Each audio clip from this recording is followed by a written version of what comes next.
आग लगी है सीने में और हुक्मरां सब व्यस्त हैं खून गरीब का पीने में।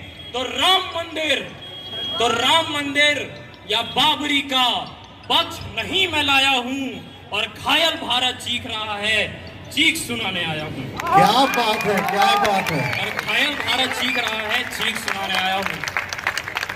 और दोस्तों यहाँ पर कुछ आशिकों के लिए भी दो पंक्तियां कहना मैं बोला था कि भाई कोई हो ही नहीं सकता कि उस पे लिखे और इस पे ना लिखे। हाँ, तो यहाँ पर बहुत सारे आशिक लोग हैं तो उन लोग के लिए भी दो पंक्तियां कहना चाहूंगा कि जब बरसातों में मौसम रोमानी हो जाता है, हाँ कि जब बरसातों में मौसम रोमानी हो जाता है, अरे झोपड़ियों के छप्पर तक सब पानी पानी हो जाता है कि उसके जुल्फ का बिखरना जब आपकी उम्मीद हो जाता है, तब सरहद पर कोई जवान शहीद हो जाता है। तो इश्क की तरख्त पर लिखने वालों, हिंद की शाख पर लिखता हूँ और भूख से बच्चा मर गया जिसका, उस माँ की आंख पर लिखता हूँ।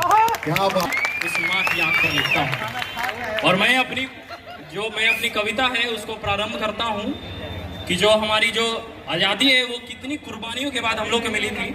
तो सबसे पहले मैं उन सभी को नमन करना चाहूँगा जो हम लोग के आज़ादी में अपना सहयोग दिए, अपना समर्पण किए। तो मैं उनको सत्य चढ़ाता हूँ, फूल नहीं है मेरे पास, कि मैं उनको सत्य चढ़ाता हूँ। हिंद जिनकी जान था और नाम हिंदुस्तानी जिनका, मजहब हिंदुस्तान था, कि रक्त से रंगते थे धरती को अरियों की ललकार पर, और जय हिंद का नारा सदा लिखा था जेलों की दीवार पर। अरे बदन में बधी थी बेड़ियां, दिल मगर आजाद था, और रक्त के अंतिम कतरे में भी भारत जिंदाबाद था। क्या बात है। कि रक्त के अंतिम कतरे में भी भारत जिंदाबाद था। परंतु विडंबना देखिएगा इस देश की, आज एनसीईआरटी की पुस्तकें पढ़ाती हैं कि 14 अगस्त मध्य रात्रि दो दस्तावेजों पर दस्तखत हुए और आजादी हमारी झोली में आ गई। परंतु में माथा टेकने जाएं तो वहां के दृश्य देखिए और अनुभव कीजिए कि कितने प्रयासों के बाद, कितनी कुर्बानियों के बाद ये आजादी हमारी झोली में आई है। केवल 2 दस्तावेजों पर दस्तखत से नहीं मिली थी आजादी, कि कतरा कतरा खून दिया था, कि कतरा कतरा खून दिया था, दी जवानी जुनून दिया था। अरे खड़े अंग्रेज माने नहीं तो गोलियों से भून दिया था।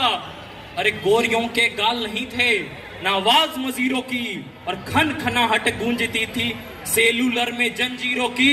और राजनीति से मिली नहीं है, अरे नहीं खरीदी पैसों से, और सौदा लहू के